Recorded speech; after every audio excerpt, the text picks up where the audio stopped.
Hi all, welcome to my channel. இப்போ நீங்கள் இந்த வீடியோவில் பார்க்க போகிறது மட்டனில் எப்படி சம்பல் பண்ணலாம் அப்படின்றது தான் உங்களுக்கு இந்த வீடியோவில் நான் சொல்ல போகிறேன். ஸோ இது வரைக்கும் இறா வச்சு சம்பல் பண்ணது இந்த மாதிரி நிறைய நீங்கள் வந்து பார்த்துருப்பீங்க. பட் இந்த டைம் வந்து பார்த்திங்கன்னா மட்டன்லேயே எப்படி வந்து இந்த அளவுக்கு நம்ம சம்பல் பண்ணலாம் அப்படின்றது தான். ஸோ இதுக்கு வந்து பார்த்திங்கன்னா நான் வந்து மட்டன் வாங்கியிருக்கோம். அதில் வந்து இந்த மாதிரி போனோடு தான் சேர்த்து நம்ம வாங்குவோம். ஆனால் நம்ம இந்த ரெசிபி பண்ணுறதுக்கு பார்த்திங்கன்னா சுத்தமாக போன் இல்லாமல் வெறும் பகுதியாக எடுத்துக்க போகிறோம். அதுலேயும் வந்து கொழுப்புலாம் இல்லாதமாக பார்த்துக்கோங்க. ஸோ நம்ம வந்து இதில் கொஞ்சம் சின்னதாக நம்ம கட் பண்ணி எடுத்துக்கலாம். இப்போ இதில் காட்டின மாதிரி இந்த மாதிரி தனித்தனியாக செப்பரேட் பண்ணிக்கோங்க. அதாவது கொழுப்பு பகுதி இல்லாமல், எலும்பு இல்லாமல் இந்த மாதிரி வெறும் பகுதியாக இருக்கிறதா பார்த்து இந்த மாதிரி நான் எடுத்து வச்சுருக்கேன். ஸோ நம்ம குழம்புக்கு வாங்கினதில் தான் கொஞ்சமாக ஃபஸ்ட்டு நம்ம ட்ரை பண்ணுவோம் அப்படின்றதுக்காக நான் கொஞ்சம் போல் தான் எடுத்து நான் ஃபஸ்ட்டு ட்ரை பண்ணுறேன். மீதி இதெல்லாம் வந்து மஞ்சப்பொடி எல்லாமே போட்டு நான் கழுவி ஃபஸ்ட்டு எடுத்துட்டேன். ஸோ இப்போ இந்த அளவுக்கு மட்டும் தண்ணி இல்லாமல் நல்லா கழுவிட்டு வாஷ் பண்ணி எடுத்து வச்சுக்கோங்க. நல்லா இந்த மாதிரி பிழிஞ்சு கையில் நல்லா இந்த மாதிரி பிழிஞ்சு எடுத்துக்கோங்க. அப்போ தண்ணி ஃபுல்லாக உங்களுக்கு வடிஞ்சு வரும்.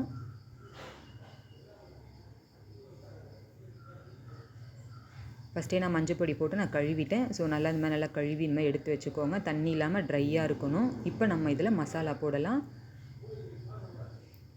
ஃபஸ்ட்டு இதுக்கு தேவையானது பார்த்திங்கன்னா உப்பு ஆட் பண்ணிக்கலாம். இதுக்கு வரைக்கும் எவ்வளோ உப்பு தேவைப்படுமோ அந்தளவுக்கு பார்த்து போட்டுக்கோங்க. அதுக்கடுத்து பார்த்திங்கன்னா காஷ்மீரி மிளகாத்தூள் நான் 1 ஸ்பூன் ஃபுல்லாக நான் ஆட் பண்ணியிருக்கேன். 1/2 ஸ்பூன் மஞ்சள், ஏன்னா நம்ம ஆல்ரெடி கழுவும் போதே இன்னும் கொஞ்சம் மஞ்சள் ஆட் பண்ணிட்டோம். இப்போ இது வரைக்கும் மட்டும்தான் நல்லா கை விட்டு நல்லாவே வந்துட்டு அழுத்தம் கொடுத்து பெசரி எடுத்துக்கோங்க. அப்போ தான் இந்த மசாலா எல்லாமே உள்ளுக்குள்ளே சாரும்.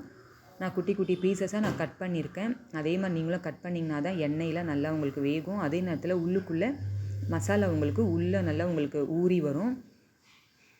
இப்போ நான் பிசைகிறேன் பார்த்திங்களா, இந்த மாதிரி நல்லா கையில் வந்து அழுத்தம் கொடுத்து நல்லா ஒரு மாதிரி நல்லா பிசைஞ்சு விடுற மாதிரி அப்படி பண்ணிங்கன்னா தான் உங்களுக்கு மசாலா ஃபுல்லாக உள்ளே ஏறும். நான் வெறும் உப்பு, மஞ்சப்பொடி, மிளகாய் பொடி இவ்வளோ மட்டும் தான் நான் போட்டிருக்கேன். இது வரைக்குமே நல்லா அப்ளை பண்ணிவிட்டு 1/2 மணி நேரத்துலேருந்து 1 மணி நேரம் வரைக்கும் நல்லா ஊறட்டும். ஏன்னா யூஸ்வலாகவே மட்டன் வந்து பார்த்திங்கன்னா கொஞ்சம் நேரம் ரஃப்பாகவே இருக்கும். அதனால் உள்ளுக்குள்ளே இதனுடைய எசன்ஸ் எல்லாம் இறங்கட்டும். சுத்தமாக தண்ணி இல்லாமல் எவ்வளோ ட்ரையாக அழகாக வச்சுருக்கேன் பார்த்திங்களா. இந்த ஸ்டேஜில் தான் நீங்களும் இதே மாதிரியே பண்ணணும்.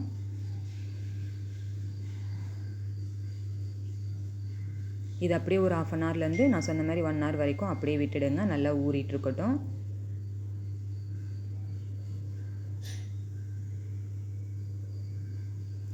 இப்போ இது பார்த்திங்கன்னா நல்லா ஊறிடுச்சு. நான் 1/2 ஹவர் டைம் விட்டு எடுத்துட்டேன். 1/2 ஹவர்லேருந்து 1 ஹவர் வரைக்கும் நான் டைம் விட்டுட்டேன். ஸோ நல்லா ஊறி எவ்வளோ சூப்பராக வந்திருக்கு பாருங்கள். நல்லா அதாவது வந்து அந்த காரம் எல்லாம் உள்ளே இழுத்துருக்கு. இப்போ இதுக்கு பார்த்திங்கன்னா 2 பெரிய வெங்காயம் இந்த மாதிரி நீல வாக்கில் மெலிசாக கட் பண்ணி எடுத்துக்கோங்க. நான் மலைப்பூண்டு யூஸ் பண்ணியிருக்கேன். நல்லா ஒரு பெரிய மலைப்பூண்டாக ஃபுல்லாமே நான் எடுத்திருக்கேன். சின்ன நம்ம ஸ்லைஸ் போட்டு வச்சுக்கோங்க. இந்த 3மே நம்ம எண்ணெயில் ஃப்ரை பண்ணி எடுக்க போகிறோம். ஸோ இதுக்கு வந்து பார்த்திங்கன்னா ஒரு கடாய் எடுத்துக்கிட்டு இதில் வந்துட்டு லோ ஃப்ளேம்லேயே வச்சு தான் நம்ம வந்துட்டு வறுத்து எடுக்க போகிறோம் எல்லாத்தையுமே. இதெல்லாம் கொஞ்சம் லாங் ப்ராசஸ், நம்மளுக்கு டைம் எடுக்கும். நம்ம கொஞ்சம் பொறுமையாக தான் பண்ணி எடுக்கணும். நான் கொஞ்சமாக போட்டனால ஒரே லாட்லேயே எண்ணெயில் போட்டு மொத்தமாகவே நான் எடுத்துடுறேன். ஸோ இந்த பேட்சுக்கு இது கரெக்டாக ஒரே டைமே போயிடும். எல்லாத்தையுமே அட் அ டைமில் நான் எண்ணெயில் போட்டுட்டு நம்ம பெரட்டி விடணும். இது வந்து குக்காக லேட் ஆகும். நீங்கள் வந்து என்ன பண்ணால் ரொம்பவே டைம் விட்டு தான் நீங்கள் வந்து பண்ணுறாப்புல இருக்கும். ஏன்னா உள்ளுக்குள்ளே வேக உங்களுக்கு டைம் எடுக்கும். நீங்கள் வந்து அடுப்பை ஸ்பீடாக வச்சுட்டிங்க அப்படின்னா மேலே பார்த்தா உங்களுக்கு வெந்துடும். சீக்கிரமாக வந்து உங்களுக்கு கலர் சேஞ்ச் ஆகிடும். வெந்துருச்சுன்னு நினச்சி எடுத்துருவீங்க. பட் உள்ளே வந்து வேகாமல் இருக்கும். நம்மளுக்கு உள்ளுக்குள்ளே தான் மெயினாக வேகணும். ஏன்னா இந்த ரெசிபி பார்த்திங்கன்னா நம்ம வந்து ட்ரையாக பண்ண போகிறோம். அதே நேரத்தில் நம்ம ஸ்டோர் பண்ணி வச்சுக்கலாம். ஸோ நம்ம எவ்வளோ நாளைக்கு ஸ்டோர் பண்ணுறோமோ அந்தளவுக்கு இது வந்து குக் ஆனால் தான், எந்த ஒரு ஈரப்பதம் இல்லாமல் இருந்தால் தான் நம்மளுக்கு வந்து நல்லா வந்து ஸ்டோர் பண்ணிக்க முடியும். ஸோ நீங்கள் அது வரைக்கும் நீங்கள் பெரட்டி நீங்கள் விட்டுட்டு தான் இருக்கணும். இது கொஞ்சம் டைம் எடுக்கும் நான் சொன்ன மாதிரி. அதுக்குன்னு வேகலையே நீங்கள் ஃப்ளேம் இன்க்ரீஸ் பண்ணிடாதீங்க. லோ ஃப்ளேமில் தான் இருக்கணும். இப்போ கலர் கொஞ்சம் சேஞ்ச் ஆகிடுச்சு பாருங்கள். ஆனாலும் நீங்கள் வந்து கிண்டி விடுங்க. இப்போ பாருங்கள், ஃபஸ்ட் இருந்ததுக்கு இது கொஞ்சம் ஓகே. இப்போ ஆல்மோஸ்ட் முடிஞ்சிருச்சு. இப்போ இந்த பேட்சை நம்ம அப்படியே தனியாக எடுத்து ஒரு பவுலில் வச்சிடலாம்.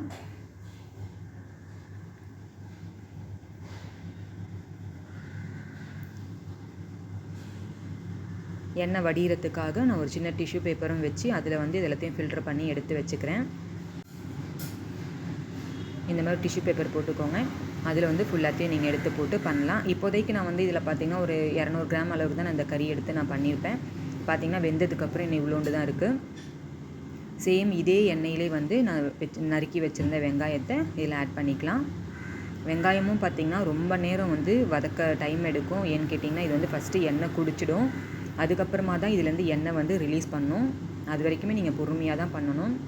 இப்போ இது பார்த்திங்கன்னா இது வந்து நல்லா ஆறிடுச்சு. ஸோ இதில் உங்களுக்கு உடச்சி காட்டுறேன் எப்படி பாருங்கன்னு சொல்லிட்டு, உள்ளுக்குள்ளே எப்படி வெந்திருக்கு பாருங்கன்னு.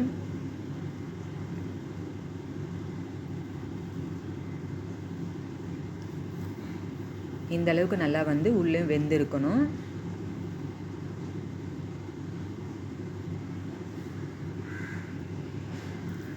அப்போ தான் நம்மளுக்கு வந்து மிக்சியில் போட்டு நம்ம அரைக்க போகிறோம். ஸோ இது எப்படி அரைக்கிறோம் அப்படின்றதையும் உங்களுக்கு சொல்கிறேன் பாருங்கள். இந்த மாதிரி ஒரு மிக்ஸி ஜார் எடுத்துக்கோங்க. இந்த ப்ராசஸ் பண்ணும்போது ஈரமே இல்லாமல் பார்த்துக்கணும். ஸோ மிக்ஸி ஜாரும் ஈரம் இல்லாமல் தண்ணி படாமல் பார்த்து இந்த மாதிரி நீங்கள் உடச்சி விட்டு அரைச்சி எடுங்க. இது கொஞ்சம் டைம் எடுக்கும் உங்களுக்கு அரைக்கிறதுக்கும். ஏன்னா மட்டன் வந்து ரஃப்பாக இருக்கும் சொன்னேன் பார்த்தீங்களா.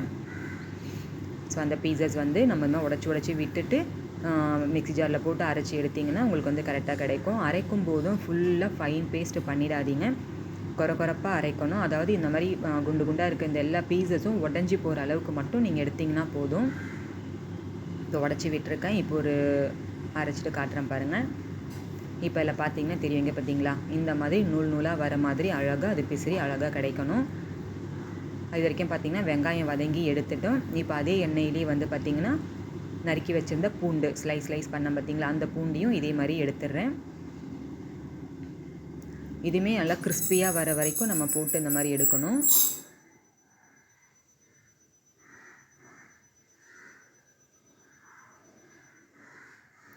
அதே வெங்காயத்துலேயே இந்த பூண்டையும் ஆட் பண்ணிக்கிறேன். இப்போ பார்த்திங்கன்னா 2 கொத்து கருவேப்பிலை எடுத்துருக்கேன். இது வந்து உங்களுக்கு ஆப்ஷனல் தான், வேணுன்றவங்க ஆட் பண்ணிக்கலாம், வேணானாலும் விட்டுறலாம், ஸ்கிப் பண்ணிக்கோங்க. இதுவுமே வந்து ரொம்ப டீப் ஃப்ரை ஆகணும்னு கிடையாது. இது ஜஸ்ட் அந்த ஒரு கலர் சேஞ்ச் ஆகி கிறிஸ்பியாக வரும்போது அந்த ஸ்டேஜில் எடுத்தாலே போதும். நான் வந்து கருவேப்பிலை கொஞ்சம் எக்ஸ்ட்ரா ஆட் பண்ணியிருக்கேன்.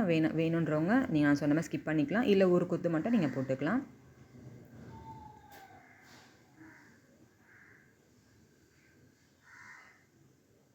இதையுமே அந்த வெங்காயம் பூண்டு அது கூடவே சேர்த்து இதையுமே எடுத்து வச்சுக்கோங்க.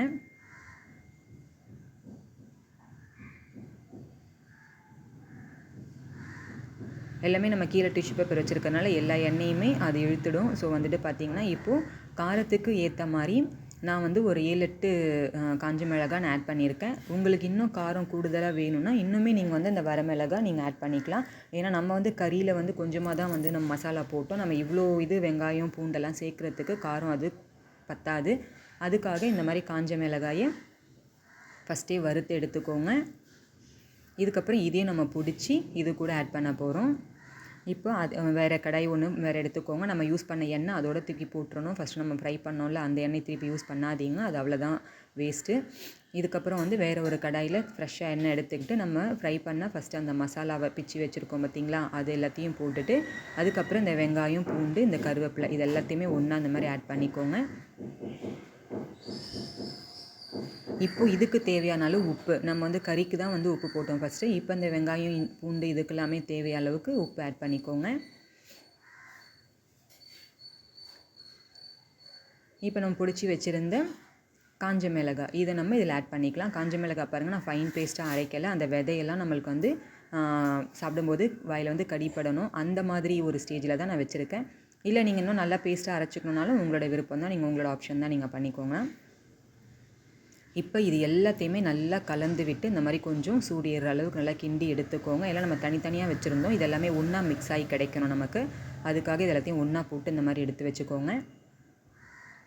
நல்லா கிளறி விட்டுட்டே இருங்க. இதுக்கு வந்து எண்ணெய் இப்போ திரும்பி உங்களுக்கு கூடுதலாக கொஞ்சம் தேவைப்படும். அப்பப்போ சும்மா 1 ஸ்பூன் 2 ஸ்பூன் அந்த மாதிரி ஆட் பண்ணி எடுத்துக்கோங்க.